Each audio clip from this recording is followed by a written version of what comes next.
Hey now, welcome to Random Movie Club. I'm your host, Rob Logan, and each episode I sit down with a co-host to discuss any movie of their choosing. The only qualification is that the movie is available to watch at home on DVD, Blu-ray, or digital.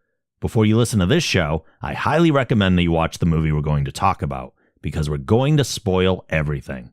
Also, at the end of the episode, I'll tell you which movie we're going to discuss next, so you have enough time to watch it. If you enjoy Random Movie Club, you can help keep it going by supporting us on Patreon. Supporters get special benefits like bonus episodes, patron-only events, giveaways, and more. Show your support for Random Movie Club and the Geek Generation by visiting our Patreon campaign at thegeekgeneration.com/support. On this episode, I'll be discussing The Mummy with KatiePetersPlays. Let's roll the film. The Mummy was released in 1999 from director Stephen Sommers. Also written by Sommers, the film stars Brendan Fraser, Rachel Weisz, and John Hannah. So, Katie. Yes? As I ask all of my guests, the first big question, why did you choose this movie? So, The Mummy has a very special place in my heart because when I was a kid, I loved reading about pharaohs and like the Sphinx and the pyramids. And I would we lived in the middle of nowhere, New Hampshire. Mm-hmm. And so we would go to Manchester, which is like the capital of New Hampshire. Okay. And now I'm questioning if that is actually the capital. Go with it. We went to a bigger, or maybe Concord. It was Manchester or Concord. And we would go to either one of those. My parents would go to Home Depot because we were building a house at the time. And then we would always go to Barnes & Noble or Borders after. And I would always get the budget books that were like about ancient Egypt. When this movie came out, it was like the perfect combination of everything I wanted in a movie. And it had, in my opinion, one of the best storylines, and it had Brendan Fraser in it, who was in George of the Jungle. It was something that spoke to me as a child that I don't know exactly how to explain, but it just makes me happy. Because it's fun? It's fun. So a kid would love it? And like one of the things when I was rewatching it, they don't show like a lot of the violence in it. Yeah. And so it kind of leaves your imagination to fill in the blanks. But I kind of liked that. I was like, a lot of movies nowadays just were like, let's show you everything. Mm-hmm. And this kind of used a creative way to explain things the Mummy was doing. And I really enjoyed that aspect of it too, even as an adult. I've watched it over 100 times, I'm pretty sure. Like this was like burning out the VHSs. Yeah, I had a VHS of The Mummy and I literally would sit down and watch, like I watched it all the time. And wow. Even up until recently, when we first moved here, I was like, I'm going to put something on for background noise. So I put the Mummy DVD in because, of course, I got a Mummy DVD to upgrade the VHS. And instead of working on the things I should have been working on, I ended up sitting down and watching the entire movie. So it's one of those movies that I can't explain my draw to it. It's still new to me. I'm excited because I know it's new to you and I want to hear your thoughts and opinions. It is. Before we get into the movie itself, I pulled up a whole bunch of trivia from IMDb like I normally do. So you might know some of this. I don't know how much you've delved into the trivia that's in the movie. Okay. But so the first thing, an Egyptologist was brought in to phonetically render what ancient Egyptian might have sounded like for the dialogue. Okay, that's actually pretty cool. I did not know that. It seems like above and beyond for this movie. I could see that, but I appreciate that they did that. I think it helps with the authenticity of it, but like, as a kid, I wouldn't know what phonetically ancient Egyptian would have sounded like. So they could have said anything. They could have said anything and I've been like, sounds good to me. Yeah. Brendan Fraser nearly died during a scene where his character is hanged. Rachel Weisz remembered he stopped breathing and had to be resuscitated. I didn't know that. This is all like, because I spent a lot of time at Internet Movie Database as a kid, and I don't remember any of this trivia. Oh, yes. But I recently read that Brendan Fraser's body was like so beat up from all the stunts he did in his movies that, you know, he's had like a lot of pain and stuff. And I was watching this movie and I saw all the things he did for his stunts. And I mean, I don't know how you do a hanging scene like that and be safe. Like, to be honest, it's crazy. It's crazy. Oh, I didn't know that. That's unfortunate, but I mean, I'm glad he's still alive. Right? Giving it his all. Well, that's how they got sequels. He's still alive. There's a bunch of Mummy sequels and spin-offs, so... In one scene, Benny is shown with a sack full of gold, which he is trying to load onto a camel, and Benny pulls the camel by the reins, but the camel doesn't budge. The cameras all, for some reason, hated Kevin J. O'Connor, the actor who played Benny. They just didn't like him and wouldn't respond to him. Oh my... Well, okay, Benny's kind of the worst anyway. He is, but like the actor they wouldn't even respond to. That's really interesting because I wonder... I watched it again, and I remember him pulling on the camel. Mm-hmm. And rewatching it, I was like, I wonder how they trained the camel to do that. I actually thought that while I was watching it. Oh, they just hate him. They just hate him. That's all. No biggie. No big. The white nightgown that Evelyn wore when the ship was attacked became transparent when it got wet and had to be digitally painted white during post-production so the film could keep its PG-13 rating.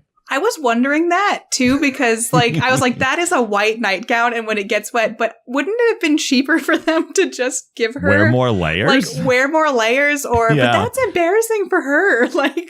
She's probably like, I didn't sign up for this, but... She seems to be pretty free in her movies. I guess I haven't really seen much of her newer work. Yeah. I think she didn't mind too much. She's probably like, it's just a regular day. That's right.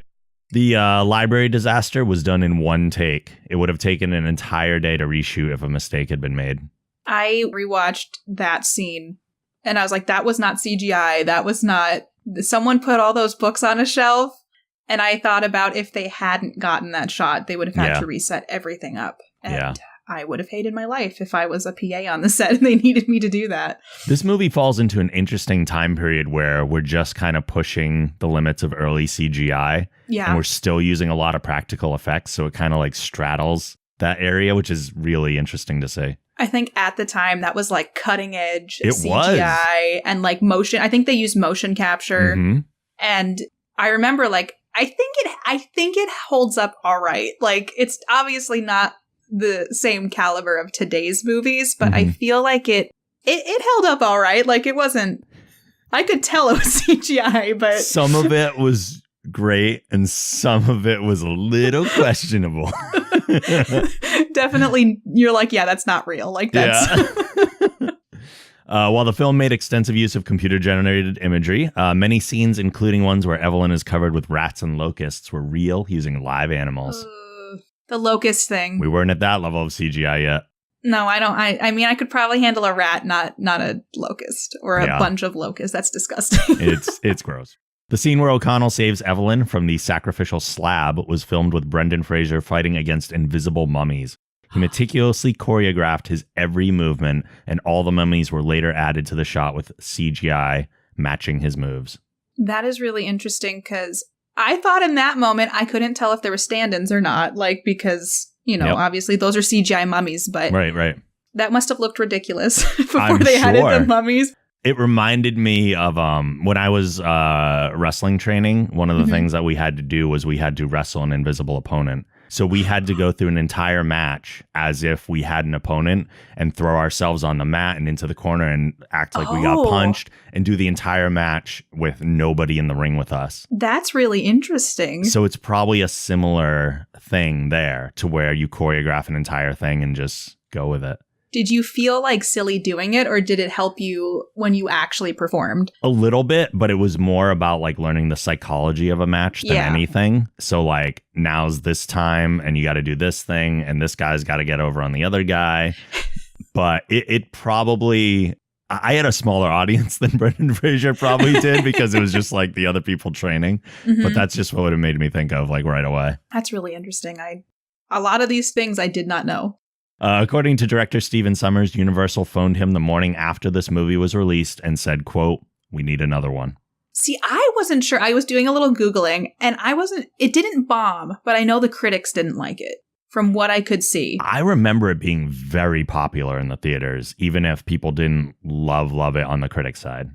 I felt like maybe because I was a kid and I didn't have that understanding of how movies worked yet. But I remember thinking it was just this little movie that nobody ever watched. And it was just my favorite indie movie, which it clearly wasn't. It's just your special treasure. It was my special treasure. And then when I found out they made The Mummy Returns, I was so excited. And my dad, my mom, and my sister, since my dad knew how much I loved it, we went to a theater in Vermont because lived in middle of nowhere, New Hampshire, and they took me to see it like opening night. And I was so excited. And I feel like the second one's not that bad, but yeah, I was glad that it did well. But as a kid, I thought it was my special treasure. It was my special movie. No one else knew about it. Oddly enough, even though this is the first time I saw this one, I have seen The Mummy Returns and I have seen The Scorpion King because The Rock. The CGI in The Mummy Returns when The Rock. Ooh, oh, that's pretty rough. That does not hold up. That does not hold up at all. But wasn't that his first movie? Yes, it was. It was. So I credit this wonderful series for giving The Rock his career. For making him the movies. Highest paid actor in the US currently. Or in the world right now, actually. Because The Scorpion King was okay, but... It was fun. I mean, it wasn't anything fabulous, but it was fine. Yeah. A cloak lent by the British costume rental company Angels and wore by an extra in this film was discovered to have in fact been made for Alec Guinness when he played Obi-Wan Kenobi in Star Wars A New Hope. Wait. So they just had a random extra wearing Obi-Wan's cloak in this movie, and they didn't know. Did they say where? They didn't say who it was either. That's super weird, but like I guess maybe it was like an Easter egg because it wasn't like intentional. They found out after the fact. Oh, so it was like they just gave the rental and somebody just wore Obi-Wan Kenobi's outfit. I mean, it fits. I mean, there was a lot of desert clothing and things. So, I mean, same thing. It's like Tatooine, desert planet. Wasn't like, oh gosh, that guy's wearing Obi-Wan Kenobi's outfit. They're like, where's the bin of desert clothes? Here you go. They just shipped it. Yep. A couple more. During the scene when Imhotep is raising the sandstorm in the desert, the camera had to quickly pan up because the wind machines being used kept blowing Arnold Vishnu's cape up and exposing his backside. That scene makes me laugh so much when he's just standing there. Yeah. And he's got his mouth open and he's just like, this movie has an odd amount of mouth opening, which I guess it's all over the place. And so I mean, that makes sense. The outfits are very skimpy for the Egyptians. Oh, yeah. But now you can watch that scene again and be like, he's bum. I know his bum's out. To avoid dehydration in the scorching heat of the Sahara, the production's medical team created a drink that the cast and crew had to consume every 2 hours. Sandstorms were daily inconveniences. Snakes, spiders, and scorpions were a major problem, with many crew members having to be airlifted out after being bitten. Oh, because they filmed this in Morocco, right? At least that's what I think. Yes. I think we Googled it just because I was going to do it now, but I think it was Morocco, maybe. One of the things about it was like normally they film stuff on sets. Mm-hmm. And so I didn't think, I was like, they're probably in LA. Oh no, they were out there. They were in it. And I didn't even think about like scorpions or snakes and the actual sandstorms because that's what the desert's like. But I thought it was really cool that they went to these places to film. Yeah. Instead of just phoning it in and doing it on a set. They were apparently also told not to wander off too far for fear that they wouldn't find their way back because it all just looks the same. I feel like that's a very valid concern. Oh, yeah. Not to mention all the snakes and scorpions. I mean, that is actually really interesting, but I really enjoyed that about the movie because it made it feel more real. Totally. Yeah. It's always more authentic if you shoot in the actual thing, for sure. Yeah. Arnold Vosloo, I don't know how to say this guy's name. Arnold Vosloo understood the approach that Stephen Sommers was going for in his screenplay, but only agreed to take on the role of Imhotep if he could do it absolutely straight. From Imhotep's point of view, this is a skewed version of Romeo and Juliet. Huh. Like saying like he played like a straight? Yeah, like he wasn't doing any comedy or bits or anything like a lot of the other people were. He was just playing straight. I think that was a good move, though. Absolutely. Because I think if he was making jokes and stuff and he was being goofy, I wouldn't have honestly respected the movie as much as I do because I think it would have taken away from, all the other characters have one-liners or like a little funny thing here and there. But I think it made it feel more real because he's from this ancient time. And I think that, I mean, on the actor's part, that's a good Somebody move. Has to ground it, basically. Yeah. Otherwise, it's just a comedy. Yep. The sword Imhotep takes from the pharaoh Seti and kills him with at the beginning of the film is the same sword that Rick uses at the end to kill Imhotep. Oh, I didn't know that. That's Little actually callback. really interesting. Yeah. I love when they do callbacks. I'm surprised I never noticed that, but I mean, it's so long in the movie that you wouldn't really connect it. and I normally don't like when movies have opening sequences with stories like before they get into the actual movie, but for some reason this one worked and it flowed really well and you need that setup. They actually had to cut down the origin story a lot. They had a lot more planned that they never got to. Yeah, I mean, that's interesting. I mean, the movie's over 2 hours, so I Right. can't imagine trying to fit They gave more. us And all the major bullet points. I feel like it would get convoluted at a certain point. Agreed. Last piece of trivia. The title of the movie is actually completely inaccurate, as the title character was never mummified. His followers were, but he was subjected to a very different death. Oh. So even though we assume he's the mummy, and Yeah. he kind of is the referenced mummy, he was never actually mummified. No, because he's buried alive in it. Right.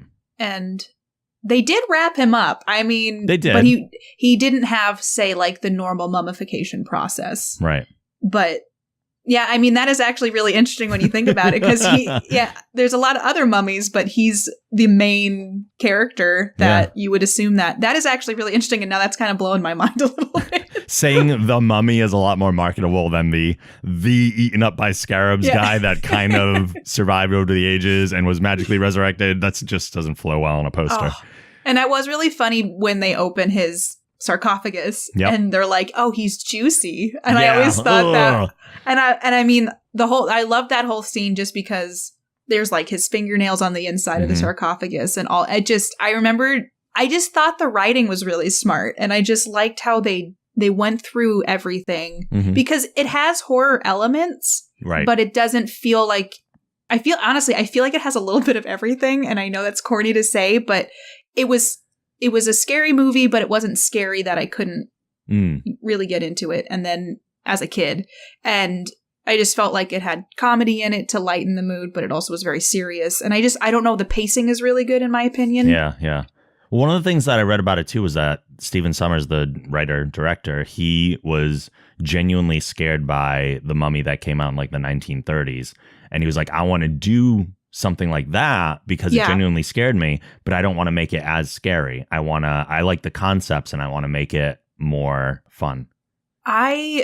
Because I was never really sure if this movie was supposed to be a reimagination of the first Mummy. And I've never seen the first Mummy. So I kind of want to see that at some point and see if there's any comparisons, because they just did the Tom Cruise Mummy. Right. Which I really didn't like. I've heard bad things about it. Because I think this movie is like my Mummy movie. And so it would have to be pretty good to top it. It had elements in the new one that I was like, all right, but overall, I thought it was really poorly done. And I was kind of disappointed. I could never tell if they were a part of the same franchise or if it was just another reimagination of it, or... I think they're all reimaginations. So like obviously this current franchise that we're discussing has like a whole bunch of movies in there, and that's all, it's one thing. And then the newer Tom Cruise one is like a completely different reimagining. And that one was supposed to be part of the Universal Monsters universe that they were trying to build. Yeah, I mean, I don't think that's a bad idea. I think in practice it sounds really cool. Yeah. But then like doing it, it's not. It just didn't work. And I honestly... it just doesn't seem genuine. So, like, this movie seems, like, genuine to me. Like, the Brendan Fraser Mummy. And I grew up with Brendan Fraser, too. And so I just love the fact, like, he was in George of the Jungle, which I watched so many times as a kid. Which is why he got cast for this, by the way. Really? Yes, it was because of George of the Jungle. And they even, when you see him in the beginning with the long hair, I'm like, that's so George of the Jungle, Brendan Fraser. Oh, I didn't know that. And then, like, he was in Blast from the Past and all these things. And so, like, I love Brendan Fraser, and I think I always will. But I really liked all the supporting roles, too. And I thought the Magi and Jonathan, I had the biggest crush on Jonathan when I was a kid of all the people in the movie. And I don't know, like, the whole movie just makes me happy. And I'm glad that this was your first time watching it and that you actually watched it. So I'm excited to, like... So did you like it? Oh no. It was like, I did not like it. It was fine. Yeah. It was fine. I think the issues with it for me are, one, I think a lot of the CGI does not hold up very well. Yeah. I don't think it ages well. And it's a lot of tropes I've seen before. Yeah. If I had seen it when it came out, I guarantee you I would have loved it. Yeah. I think since it was such an ingrained part of my childhood that it does always have a fixture. But if I saw it now, I probably would be like, it was fun, but it wasn't really, groundbreaking. And I think at the time, like the face with the sand and like the mummy coming to life and stuff doesn't look great now. But at the time I was like, whoa, that's so crazy. Yeah. And I don't know. It is something where I wonder if they remade this movie and it came out now, how it would be. Because I feel like a lot of movies now just kind of go right in with the action. They're they go hard with stuff. And I feel like there's more story to this than a lot of the movies or action adventure movies I see now. What I appreciated about it was the tone, because I am not a horror movie fan. Yeah. I enjoy that there are horror-ish elements kind of sprinkled throughout, and yet you have a bunch of people wisecracking. And it's obviously very inspired by things like Indiana Jones, which I absolutely love. But anytime you do that, there's a little bit of, I could just go watch Indiana Jones. Because who's going to be better than that? But I love The Mummy more than I love Indiana Jones. I know. It's just, there's something about it, like the scarabs. Mm-hmm. Those looked okay CGI-wise, but like, I remember as a kid, Benny also, I hated Benny. Mm-hmm. And the actor does such a good job at making a dislikable character. He does, totally. But he's also somewhat likable, but he's also really not likable. But I just like the character development that they've fostered in it. Yeah. And I was watching some of the CGI with the scarabs, like going under the skin and stuff. Like, I think nowadays it probably would look super real. But I also appreciated, like, with some of the mummies that come to life later in the movie, it was just actors or like people in costume essentially twitching around and everything. Sure.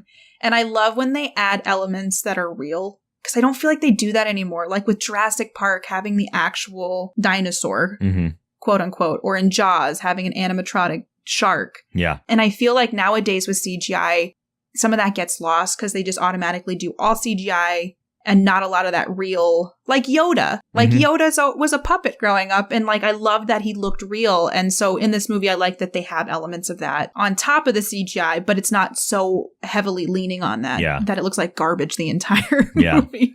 I do remember when this came out, it was kind of like one of the movies that was pushing where we could go with CGI and kind of innovating a little bit. Like that stuff that happens in the desert. We were like, oh, I've never seen that before. Like that was very innovative. And I bet a bunch of the other stuff was.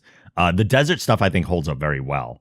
Yeah. The stuff that doesn't is the stuff like when you see Imhotep and then he has like the patches of corpse still there. Like those are moving positions on his face as he's turning his head. And I'm like, ooh. The other thing too about it is, like we were discussing, there's a lot of mouth opening in the movie, which I thought was interesting. And there's a part when he's fully regenerated and he does it, and it just kind of looks like a bad Photoshop full mouth open, or like a honestly a Snapchat filter or something. I mean, they're 90s movie effects. That's what they are. And I think nowadays with everything in HD, I have a DVD. I don't have a Blu-ray of The Mummy, and I watched don't know the high def version. See, and I'm curious how it would be like a high def remaster of The Mummy, because like I think somewhat I'm at an advantage watching it on DVD. Probably because it's I probably saw more flaws than were in your copy.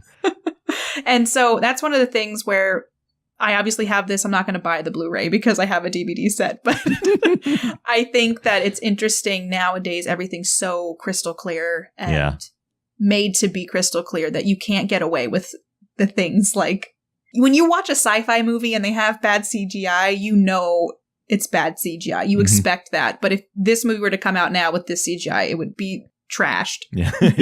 Just literally trashed. It'd be low budget for sure. Yeah. It would be on Sci-Fi. It would. And it would actually hold up all right on Sci-Fi for sure. Yeah, I think so. Want to go through some of the beats of the movie? Yes. Okay. So we get the intro. We got that 90s CGI on the Beatles tagging Imhotep, which looks great. I actually really enjoyed the transition of them going from that time to the 1920s. And you see the statue kind of slowly or like time lapse a road. Yeah. I thought that was a really nice transition. I thought it worked really well. And like I was saying, I don't normally like when there's stories at the beginning of movies and setups. And I liked that because it tied it together and it warped to the future and it showed the passage of time in a creative way versus just jumping. Yeah. And that CGI actually looked pretty good to me. Yeah, that looked pretty good. Yeah. I agree. So I really like that also. I had the perception when I saw trailers of this way back when it was first like being promoted that it was modern day for some reason. And even now when I watched it, I was like, wait, 1920s? I think as a kid, and my husband said this too when we were watching it, he's like, I always just assumed it was like the current modern time period. Yeah. But then, like, as we were watching it, it's definitely 1920s. It's definitely historic in that way too. But I also kind of feel like the humor and the way that people talk is a little bit more modern than, say, they probably would be in the 1920s. Yep. Though I feel like they did a pretty good job keeping that feel, considering that it's like the 1920s, like the sets and the costumes and everything looked really good for that time period. It reminds me a little bit of like the Pirates of the Caribbean movies in the sense that like nobody talks like they're from that time. It's almost like you're watching a movie of people pretending to be in that time period, like playing in that set. And I feel like they don't really allude to it all that much. So it's kind of just like understood that it's in the past, but like even the guns don't seem like they're that old. Like everything just kind of, I feel like you could honestly place it in a modern time and change the costumes and it would be fine. Probably. But I kind of enjoyed like O'Connell's, I don't even know, outfit. It's not really a costume. I guess what O'Connell's wearing and then like Evie's dresses and everything. And it is weird because like I think back to that time, like her being a librarian / kind of Egyptian history, everything, like would that be a reasonable thing that she would have been doing in that time period? Yeah, so I like don't know. There's things like as an adult watching it that I didn't pick up on when I was a kid. But I was like, I'm curious if this would have been a thing she could have even participated in. Right. But I thought I really like that she's like a strong female lead though. And that's something I didn't even realize until I was older. I was like, no, she's like, there's a part where they first get to Hamunaptra and the Americans were like, oh, but she's being led by a woman. What does a woman know? And there's little things that I noticed this time around that I was like, that's kind of cool. Yeah. And she shuts down a lot of would-be bad interactions. Yeah. We get the part in the library where, was it Dr. Bray? They never actually say his name in the movie. No, I don't think they do. So I only know it from like looking it up. They say it in the sequel, but they don't say it in this one. He accidentally burns part of the map. And right away I was like, come on. That was so on purpose. I'm like, oops. Yeah. And it made sense later in the movie. That's one of the things I liked about this is that there's not a lot of plot holes. Because some movies, I'm constantly like, why did they do it this way? Sure. And most of the time when I'd ask a question when I was rewatching it, I would have it answered within the next scene. Or like with that, I was like, he totally meant to burn the map. I didn't remember. I could vaguely remember that he was part of the Magi. And then at the end where it's like, we're a secret society who has been trying to keep the creature. We're a secret society that keeps popping up and being like, hey. Hey, I did think that was a little funny. They're like always on top of a mountain or they're, just lurking about. But then I was like, earlier in the movie, I was like, why were they on the boat? How did they know that they had the key and part of the map? And then it was because the doctor obviously tipped them off. And that's what I like, though, because I was like, my questions are being answered and I'm not like left with, I don't understand why that happened kind of thing. Yeah. I think part of the thing, I don't know if it helped it for me is that maybe because I'm a more seasoned movie watcher, all the foreshadowing is so blatant. And I don't know if that's just me or if that's just, it's just blatant in the movie. So like what, like, do you have an example? So that's one example of it. Another one is when Evie says to Benny that people like you always get your comeuppance. And it's like, well, yeah, obviously that's going to happen now. There were so many like telltale things like that where they were just spelling out what was going to happen to somebody. I guess it is very much like, and I think I have a harder time seeing that since I actually have watched it so many times. But it is... It is kind of, yeah, it is very laid out. There's no like twists. Mhm. There's no surprises. Though I do think like they do a good job of keeping interesting things happening. Mhm. Because I kind of forgot all about is it the boils and sores? Oh, and like the zombie-ish type. The zombie-ish people. stuff. Yeah. And I kind of, and for some reason, that scene doesn't resonate as, like, I don't remember it as much as I remember. It's not a great scene. But it was interesting because, like, I just thought it was funny when they gunned the car and they just hit a bunch of them. And I was just like, it was just something where I feel like, yeah, there's never like a twist at the end where you go, whoa, that's what this was all about. Like, even at the very, very end when they take his soul or whatever they did with the chariot coming down. Yeah, they pulled his immortal soul out of his body. Yeah. And then they just killed him. But then he goes into the water and it's like all, like, it's just, there's like a magic sense to things, but there's not going to be like a twist ending like in Shutter Island or something like that. Right. You just kind of like, it's just a story. Which is fine. Yeah. I mean, it's a family oriented movie, even if it's PG-13. Yeah. It's not made for like crazy analysis of movie storytelling. Right? It's like, this is just a fun ride. Just get on. It's like an amusement park of a movie. Just get on it and ride it through. I think they had one. They did. I don't, obviously it's probably not around anymore, which I'm really bummed about. I don't know. I read stuff about it, and apparently when it debuted, the lines were astronomically long. I would today if I could go to that ride. But they also made a video game based off the movie. Did they? And I think it was PlayStation. I'm not actually sure, but I looked it up on YouTube and I watched some gameplay and it looked pretty terrible. Yeah. But well, you have to play it.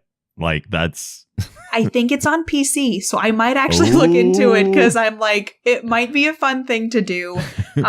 Because I think it sells for like $70 or $80 for a console, and then you can get it for like $15 on PC. Oh, wow. But I mean, it didn't look like anything that was to write home to mom about, but I was like, it might be. But it has to be played just to be played. Yeah. On the boat, we have the classic trope of the innocent lady slowly becoming infatuated with the ruggedly handsome bad boy.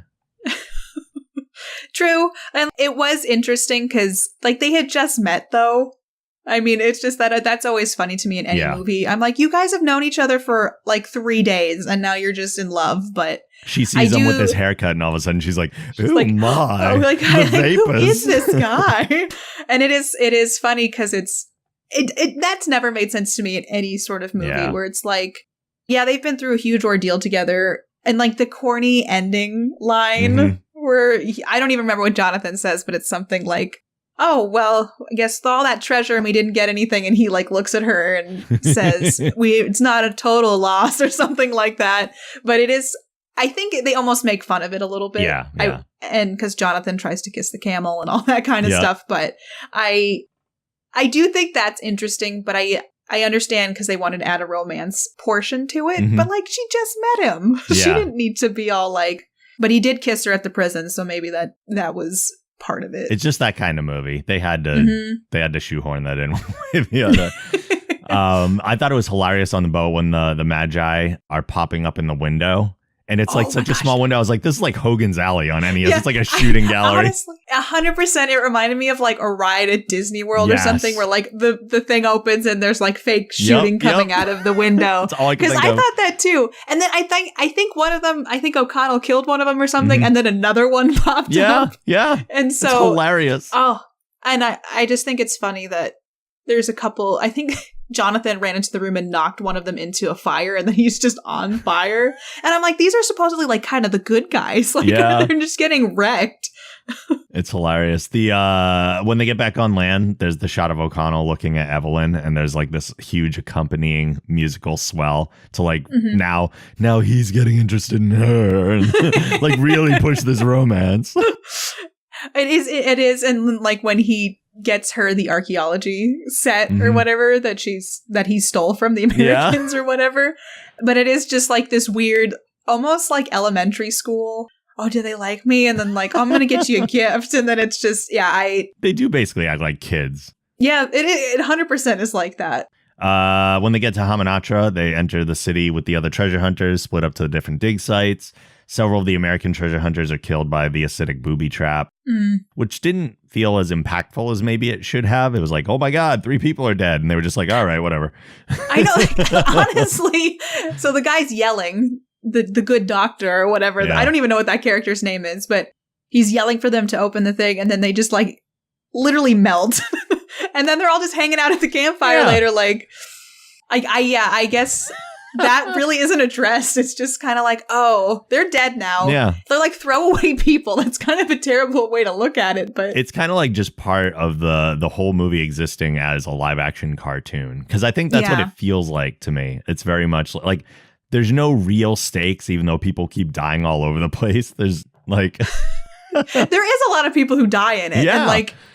You just kind of move, it moves so fast, like once that starts happening, then it's just like, there's another person dead, and then there's another person dead. Yeah. Because like, eventually all the Americans who took, I don't even know what those are called. They're like little urns, I think. Yeah, they have different organs like in each one. Oh yeah, that's right. And so the mummy, quote unquote, goes through each of them getting the organs he needs to regenerate. Yep.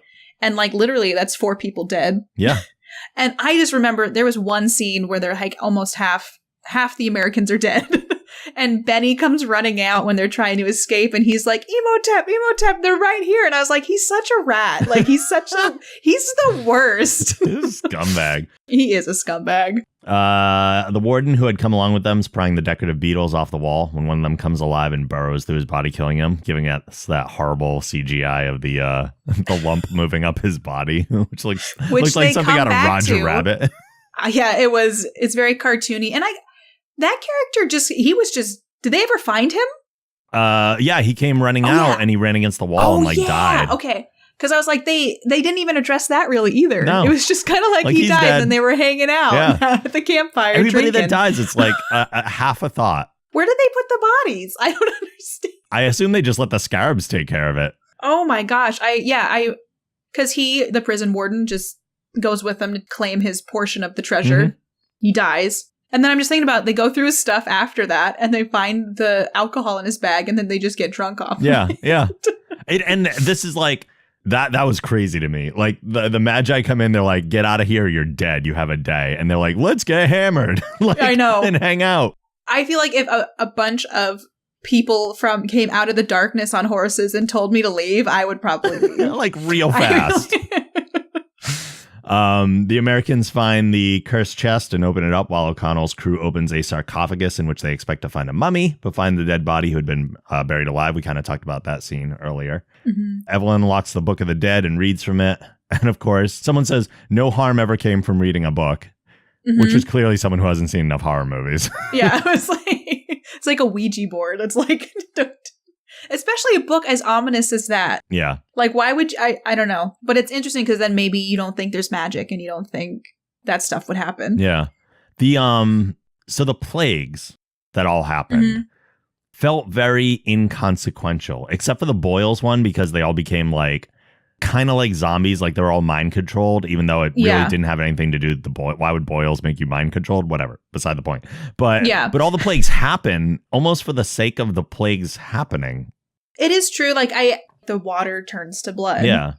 But then nothing else ever comes of it. I think maybe it's just to show like things are happening and because they do mention like we have to save the world at some point. Right.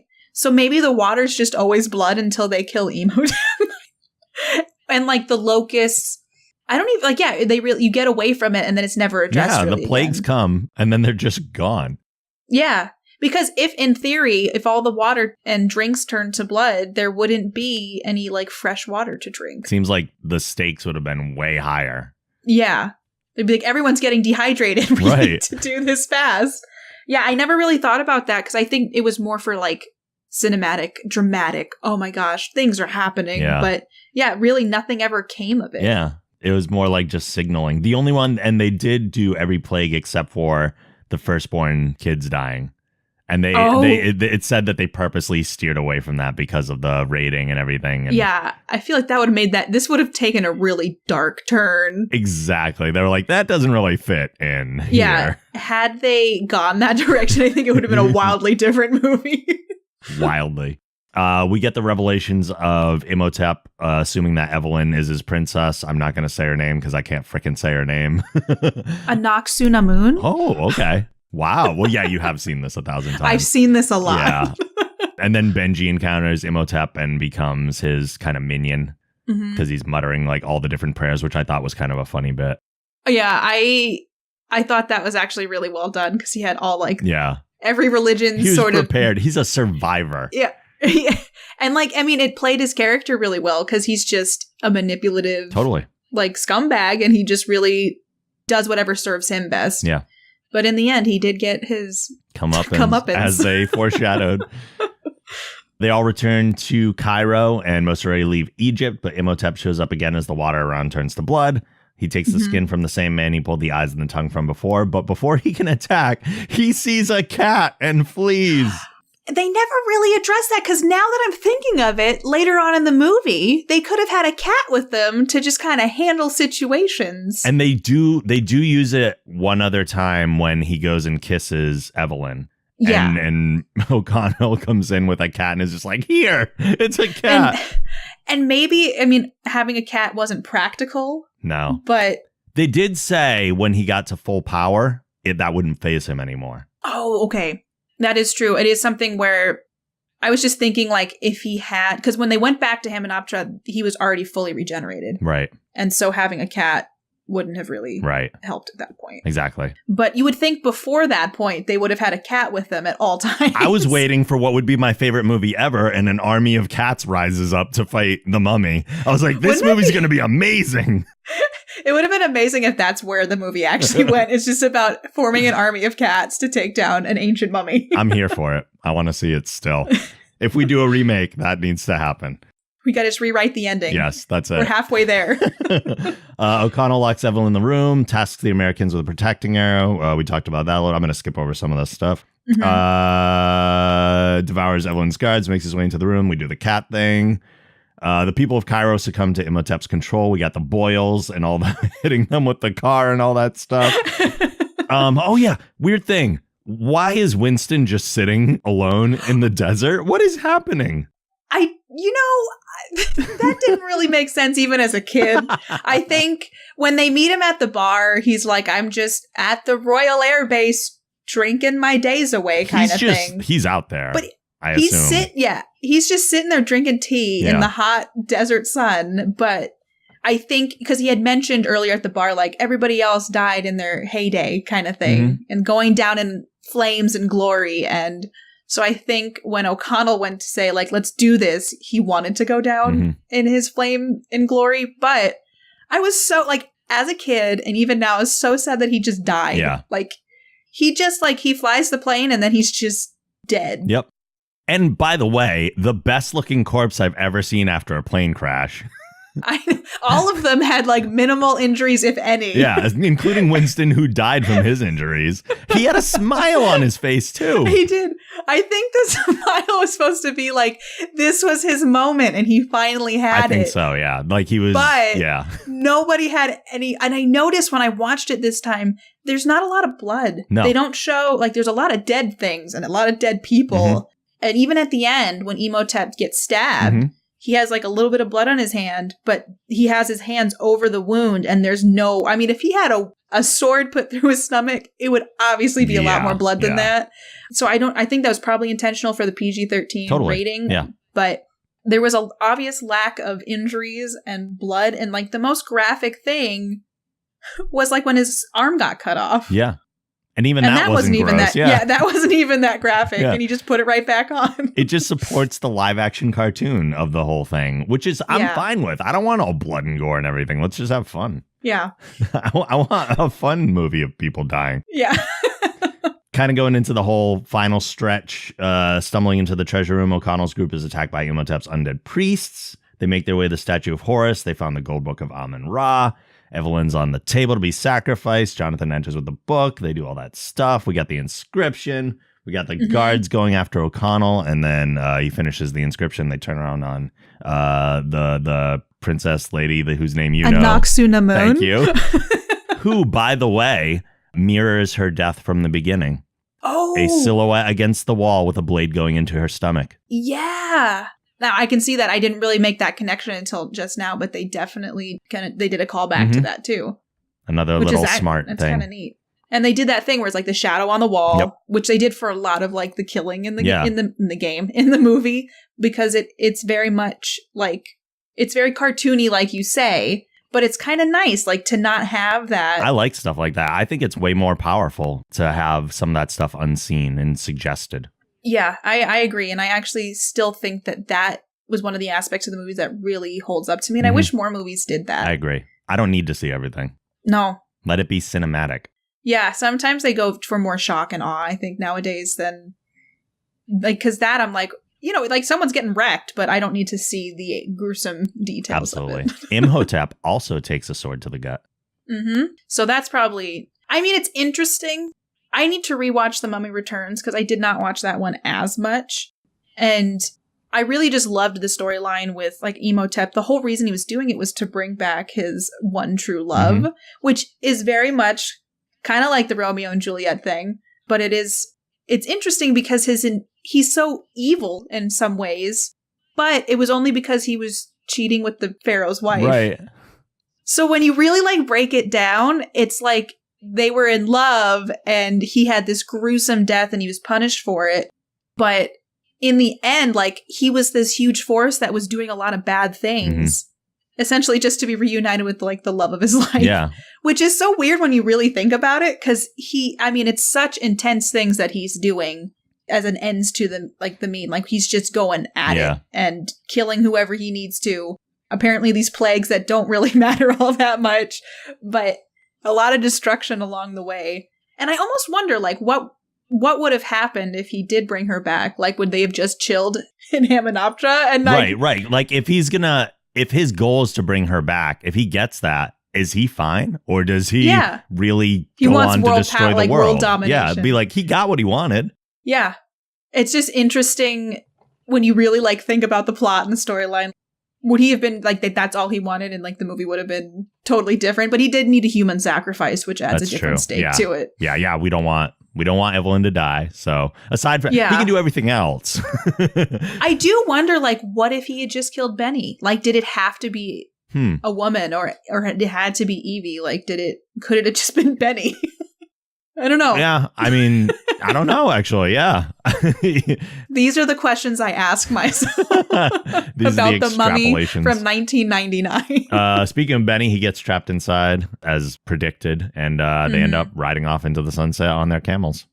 Yep. And just everything worked out. Yeah. One of the things that was always funny to me is how happy they are after everything they've been through. Like, they're just like, yeah, we did that. Like, I feel like I'd have PTSD, and I feel like I would have a lot of struggles with what I just saw and what I just had to deal with. Yeah, it feels a little bit like another day for O'Connell, but everybody else, this is like new ground for them. And I do feel like, and the Magi guy's just alive, because like he wants to say, what did he say? Kill the creature, save the girl or something, and then he runs off into the mummies to fight them. And then at the end, he's just on a camel hanging out. Yep. And then he rides off into the darkness again. Yeah. Yeah. That's The Mummy. It's a pretty great movie. I feel like everybody should watch it at least once. I agree. I'm glad I watched it. Don't get me wrong. Yeah. I enjoyed it. I'm just not, it's not like, pulling that out next year and watching it again. Like, it's not on my frequent watch list. Maybe it should be. Just once a year, there's a day that you break out The Mummy. Like, for me, I don't watch it as near as much as I used to. Yeah. But I feel like if I'm ever having like a bad day or something, this would be a movie that would like be comforting to me, which is such a weird thing because of what it's about and the concepts and everything. But it's one of those things where I don't actively watch it once a year. But if I ever put it on, like, I sit down and I watch it. Like, I can't not watch it. It's a nostalgia hug. Yeah, it is. It's kind of like I can just wrap myself up in a blanket and hang out. And have like, I mean, and like I was actually laughing at like the jokes and stuff. Yeah. And I was like, this is just, I don't know. There's just something about it that will always have a special place in my heart. Sometimes that's all you need. True. Yeah. So Katie, where can we find you on the internet? Where can we plug for you? I stream on Twitch. I play video games. Like The Mummy coming soon. Like I honestly, I'm going to look into it because I wouldn't be against this. Maybe playing the Mummy video game based on the 1999 hit, The Mummy. But yeah, I play on Twitch, KatiePetersPlays, and yeah, I hang out on Twitter, but I mostly just play games on Twitch and try to hang out and make fun memories with everybody. Like watching The Mummy. Like watching the Mummy Mummy. Maybe watching The Mummy now. return soon. Yeah. I have a weekly Mummy watching party. I'm there. I do think that this would be fun to watch with my community at some point. Totally. I mean, it's kind of, we love horror and we love scary games and scary movies. So I feel like this would kind of fit. It would fit the bill a little bit. 100%. Yeah. Well, thank you for doing the show with me. I appreciate it. Thank you for having me. I'm so excited we did this. Yay. And I'm excited you watched The Mummy. Yay. Yay. And enjoyed it on a middling level. Yay. Yay. Hey, I'll take that. I will take that. Random Movie Club is a production of the Geek Generation. If you like this show, be sure to check out our podcasts and videos at thegeekgeneration.com, plus our live streams at twitch.tv/thegeekgeneration. Don't forget, you can support Random Movie Club by visiting our Patreon campaign at thegeekgeneration.com/support. As always, thanks to Michael McLeod of Wolf's Music for our theme song. A link to his site can also be found on our site. Thanks for listening, and make sure you join us next time when we'll discuss The Silence of the Lambs. See you then.